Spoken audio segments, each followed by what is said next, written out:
Hello students, कैसे हैं आप। उम्मीद करता हूँ आप अच्छे होंगे, हेल्दी होंगे और आपकी पढ़ाई लिखाई बहुत अच्छे से चल रही होगी। आपकी बोर्ड परीक्षा की तैयारियाँ मज़े से चल रही होंगी और आप अच्छा मार्क्स पाने के लिए बहुत मेहनत कर रहे होंगे। तो आपकी मेहनत में और चार चांद लगाने के लिए आपके इंग्लिश में क्लास 10th में इंग्लिश में बोर्ड में आपके मार्क्स अच्छे आए, तो मैं भी आपका सहयोग करना चाहता हूं और आपका सहयोग भी कर भी रहा हूं मैं। आज हम डिस्कस करेंगे क्लास 10th इंग्लिश के चैप्टर नंबर 3, प्रोज में जो चैप्टर नंबर 3 है आपका, 2 स्टोरीज अबाउट फ्लाइंग। ठीक है, इसके हम इंपॉर्टेंट क्वेश्चंस को आज हम डिस्कस करेंगे। इससे पहले मैंने chapter number 1 letter to God Lencho वाला और दूसरा जो चैप्टर था Nelson Mandela long walk to freedom, उन दोनों के इंपॉर्टेंट क्वेश्चंस के वीडियो मैंने बना रखे हैं। इस वीडियो के डिस्क्रिप्शन में जाइएगा, वहाँ लिंक मिल जाएगा, वहाँ से आप चाहे तो देख सकते हैं, या वीडियो के एंड में जो एंड स्क्रीन आएगी उसमें भी मैं लगा दूंगा, वहाँ से भी क्लिक करके आप उन दोनों वीडियोस को देख सकते हैं। फिलहाल आइए डिस्कस करते हैं हम 2 स्टोरीज अबाउट फ्लाइंग। इसके क्वेश्चन आंसर्स को, इसमें आपके 2 चैप्टर्स हैं, एक तो सीगल वाला चैप्टर है, दूसरा ब्लैक एरोप्लेन वाला चैप्टर है। तो ये एक ही चैप्टर 2 भाग में आपका डिवाइडेड है, तो दोनों के बारे में हम डिस्कस करेंगे। आइए सबसे पहला क्वेश्चन हम लेते हैं 2 स्टोरीज अबाउट फ्लाइंग से, जो सीगल वाला चैप्टर है। इसमें है पहला क्वेश्चन बनेगा, why did seagull not able to fly.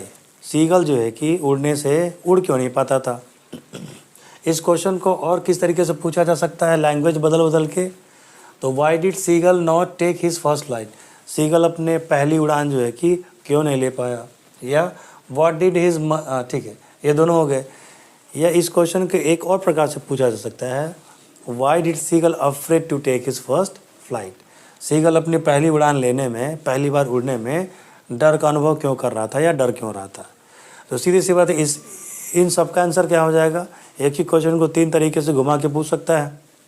उसका आंसर हो जाएगा कि जो आपका सीगल था, ठीक है, वो छोटा था और उसे विश्वास नहीं था, उसका जो कॉन्फिडेंस था वो लैक कर रहा था, लैक ऑफ कॉन्फिडेंस था उसको। और जब लैक ऑफ कॉन्फिडेंस रहेगा, अपने ऊपर आपको विश्वास नहीं रहेगा, तो छोटा से छोटा काम भी आप कर नहीं पाएंगे। वो समझता था कि मेरे पंख उतने मजबूत नहीं हैं, मेरे पंख उतने बड़े नहीं हैं, ठीक है। ऐसा नहीं था, पंख तो उसके नॉर्मल थे।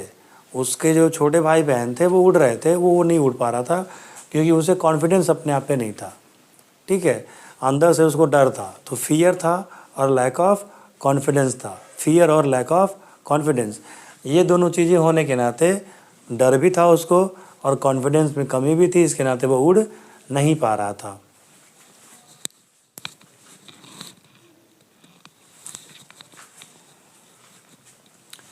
दूसरे क्वेश्चन को देखते हैं।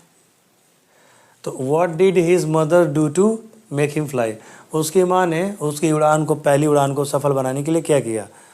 तो बहुत बड़ा योगदान किया। उसकी माँ ने क्या किया कि मछली फाड़ करके और चोंच में दबा करके उसको देने के लिए गई, ठीक है।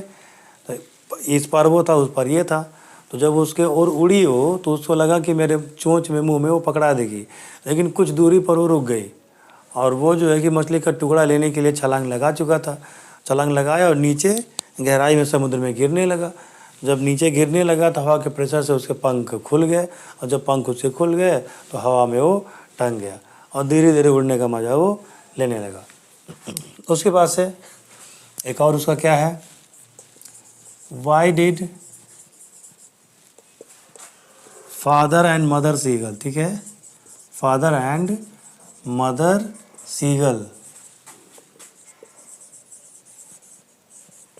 चिड हिम। इसका मतलब क्या हुआ कि उसका जो फादर सीगल था, जो सीगल का जो फादर था, ठीक है, और जो उसकी मदर थी, वो उसको बराबर क्यों डांटते रहते थे। इसलिए डांटते रहते थे क्योंकि वो जानते थे कि ये नाटक कर रहा है और इसे लैक ऑफ कॉन्फिडेंस है, इसलिए उड़ना नहीं चाहता है, ठीक है। उसके बाद से क्या क्वेश्चन हुआ, उसके बाद से क्वेश्चन ये बनेगा, व्हाट डिड, ठीक है, his siblings do, what did his siblings do while he was baking in the sun. यानी कि जब ये सीगल जो है कि बैठे बैठे चट्टान पर बैठे बैठे धूप सेक रहा था, तो इसके भाई बहन क्या कर रहे थे, ठीक है। इसे बहुत ज़्यादा क्वेश्चन आपको नहीं बनेंगे, इतना सारा क्वेश्चन आपका शॉर्ट से बनेगा, और लॉन्ग से आपका एक क्वेश्चन बनेगा। वो लॉन्ग वाला क्वेश्चन क्या होगा? लॉन्ग वाला क्वेश्चन होगा fear and lack of confidence.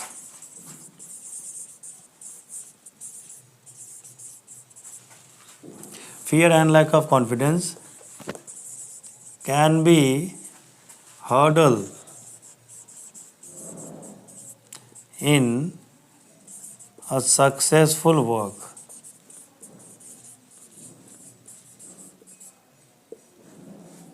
In a successful work. How?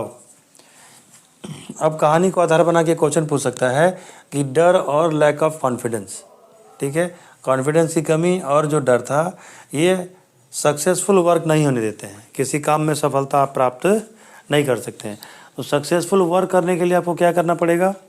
Successful work करने के लिए, काम आपका सक्सेसफुल हो, काम आपका सफलतापूर्वक हो, इसके लिए आपको अपने ऊपर कॉन्फिडेंस चाहिए और डर आपको बिल्कुल नहीं लगना चाहिए।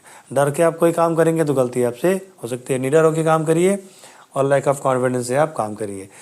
जो सीगल था उसमें ये दोनों चीज़ें नहीं थी, ना उसके अंदर कॉन्फिडेंस था, ना उसके अंदर कॉन्फिडेंस तो था ही नहीं, और फियर उसके अंदर बहुत था। इसके नाते वह अपनी पहली उड़ान बहुत लेट में ले पाया, शुरू में उड़ने से वो डरता था। इसके बाद उसी में एक आपका कहानी और है ब्लैक एरोप्लेन की, ठीक है। तो इससे कुछ क्वेश्चन बनेंगे। पहला क्वेश्चन क्या बनेगा? Where did the pilot go? Pilot कहाँ गया या पायलट कहाँ जाना चाहता था, ठीक है, पायलट कहाँ जाना चाहता था। एक क्वेश्चन आप, तो पायलट कहाँ जाना चाहता था? तो अपने घर लंदन जाना चाहता था, ठीक है। दूसरा क्वेश्चन क्या बनेगा?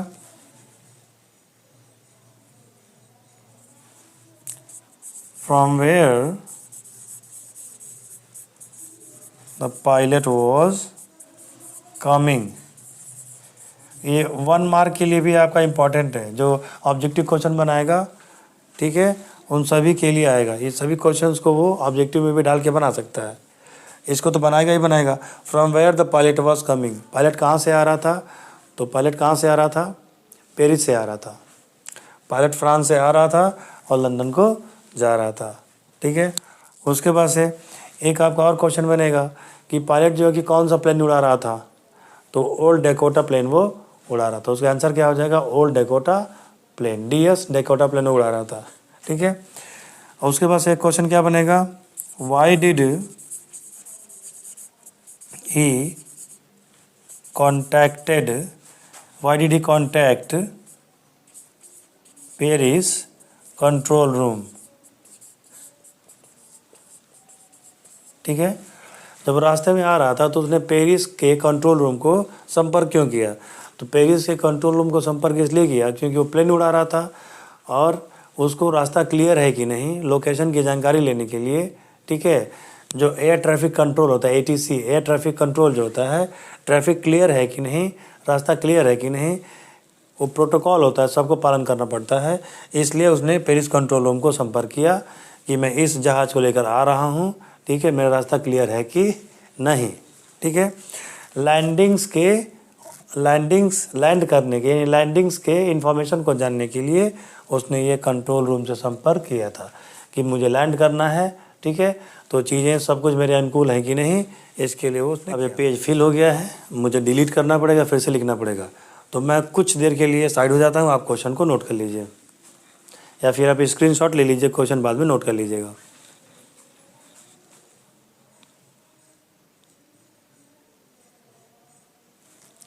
उम्मीद है आप इसका स्क्रीनशॉट ले चुके हैं। अब हम लोग आगे क्वेश्चन की तरफ बढ़ते हैं। ये मेरा प्रयास आपको अच्छा लग रहा हो, मैं आपको समझा पा रहा हूँ, इंपॉर्टेंट क्वेश्चंस आप समझ पा रहे हो, आपकी तैयारी में ये मदद कर रही हो, तो वीडियो को दिल खोल करके शेयर करें। अभी भी आप वीडियो को शेयर नहीं कर रहे हैं, वीडियो को आप पसंद उतना नहीं कर रहे हैं, लाइक करना मत भूलिए, लाइक करिए और अपने दोस्तों के बीच इसको दबा करके शेयर किया। अब अगला जो क्वेश्चन इससे बनेगा वो आपका क्वेश्चन क्या है? How did the pilot come out of the storm. क्या बनेगा कि उस तूफान से पायलट सुरक्षित बच कर के वापस कैसे आया? How did the pilot come out of the storm? Pilot जो है कि तूफान से वापस कैसे आया? या एक क्वेश्चन और बन सकता है, who did help pilot in escaping या सेविंग फ्रॉम द स्टॉर्म? यानी उस तूफान से सुरक्षित बचने में पायलट की मदद किसने की? ये भी एक क्वेश्चन बन सकता है। तो पायलट की मदद किसने की? तो पायलट की मदद जो है कि एक ब्लैक एरोप्लेन आई, उसके पायलट ने रास्ता दिखाया और उसको सुरक्षित तूफान से बाहर निकाला। इसका आंसर भी यही होगा। अब एक और यहाँ से क्वेश्चन बन सकता है, who was the black aeroplane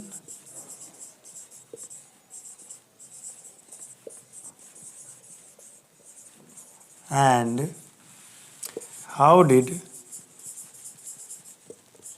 it help the pilot? कि ब्लैक एरोप्लेन कौन था या कौन थी और उसने जो है कि पायलट की मदद कैसे की? तो ब्लैक एरोप्लेन एक प्रकार का प्लेन था और उसके पायलट ने उसे रास्ता दिखाया और रास्ता दिखा करके उसको बाहर निकाला। हालांकि वो जब जा कर के अंत में पूछता है ट्रैफिक कंट्रोल से कि वो ब्लैक एरोप्लेन का पायलट कहाँ है, बताइए, मैं उसे धन्यवाद देना चाहता हूँ, आखिर में उसने मेरी जान बचाई है। तो वहाँ जो रिसेप्शनिस्ट रहती है, जो लेडीज़ रहती है, जो बैठी रहती है काउंटर पे, वो कहती है कि कौन सा ब्लैक एरोप्लेन, कहाँ का ब्लैक एरोप्लेन? आप अकेले ही आसमान में उड़ रहे थे, हम लोग का जो रडार था उस रडार में बस आप ही का प्लेन दिखाई दे रहा था और कोई प्लेन दिखाई नहीं दे रहा था। बड़ी अच्छी कहानी है, पढ़िएगा, बड़ा आनंद आएगा आपको। आपने पढ़ा होगा तो आपने एंजॉय किया होगा, ठीक है। अच्छा, ये हो गया। अब और क्या क्वेश्चन बन सकता है? और इसमें क्वेश्चन आपका बनेगा, what did happen when he decided to go through the storm? यानी जब पायलट ने निर्णय लिया कि मैं वो सीधे ही जाऊंगा, घूम करके नहीं जाऊंगा, घूम करके जाऊंगा तो मेरे डेकोटा प्लेन में उतना फ्यूल नहीं बचा है, उतना तेल नहीं बचा है, ठीक है, तो मैं सीधे निकलूंगा। तो जब उसने डिसाइड कर लिया कि वो सीधे तूफान से हो करके जाएगा तो क्या हुआ? ठीक है, सारा बॉल से तो वहीं से शुरू हुआ। तो क्या हुआ, जो उसका कंपास था, कंपास जो है कि फेल हो गया। सारे जो वहाँ पे इंस्ट्रूमेंट्स थे, जो मशीनरी थी, सारी फेल होते चली गई और ये तूफान में बुरी तरीके से फंस गया। अंधेरा भी हो गया था, इससे कुछ दिखाई नहीं दे रहा था, किस तरफ जाना है, किस एरिया में जाना है, ठीक है, और किस डायरेक्शन में जाना है, इसको वो बिल्कुल भी पता नहीं चल रहा था। तो ये दोनों छोटे छोटे चैप्टर्स थे, बड़े प्यारे। इसमें जितने इंपॉर्टेंट क्वेश्चन बन सकते थे मैंने आपको बना दिए। ये जितने क्वेश्चन मैंने बताया, ठीक है, ये 2 या 3 क्वेश्चन मिला करके लॉन्ग बनाया जा सकता है, बाकी शॉर्ट में भी पूछ सकता है, और कुछ क्वेश्चन से ऑब्जेक्टिव क्वेश्चन भी आपका पूछा जा सकता है, ठीक है। बहुत जल्दी मैं एक मैराथन वीडियो बनाने वाला हूँ, 1.5 से 2 या 2.5 घंटे का। उसमें जितने भी ऑब्जेक्टिव क्वेश्चंस होंगे पूरे में, जो मेन आपके चैप्टर्स हैं, ठीक है, जहाँ से क्वेश्चन आने की संभावना है, उन सभी चैप्टर्स की एक मास्टर वीडियो में बनाऊँगा ऑब्जेक्टिव क्वेश्चंस की। केवल क्वेश्चन बता दूंगा, ऑब्जेक्टिव 4 ऑप्शन तो नहीं लिख पाऊँगा यहाँ पे, 4 ऑप्शन तो कुछ भी पेपर में दे देगा, लेकिन मेन क्वेश्चन आपका वही होगा। वो भी बहुत जल्दी मैं बनाने वाला हूँ, और वो तभी संभव है जब आप मेरे इस काम को, मेरे इस प्रयास को सराहेंगे और इसे ढेर सारा प्यार देंगे, मुझे मोटिवेशन मिलेगा, तो मैं और भी अच्छा वर्क आपके लिए करूँगा। अभी मेरे दिमाग में है कि सामाजिक विज्ञान के जो चैप्टर्स हैं उनके इम्पॉर्टेंट क्वेश्चंस, यानी 1 नंबर के क्वेश्चंस और 2 या 3 नंबर के क्वेश्चन जितने भी हैं, उनको भी मैं इसी तरीके से चैप्टर बाय चैप्टर बनाऊँ। तो सब कुछ डिपेंड करता है आप पे। आप मुझे जितना मोटिवेट करेंगे, आपके लिए मैं उतना ही काम करूँगा। मिलते हैं आपसे अगले वीडियो में, तब तक के लिए जय हिंद, जय भारत। आप इसका स्क्रीनशॉट ले सकते हैं।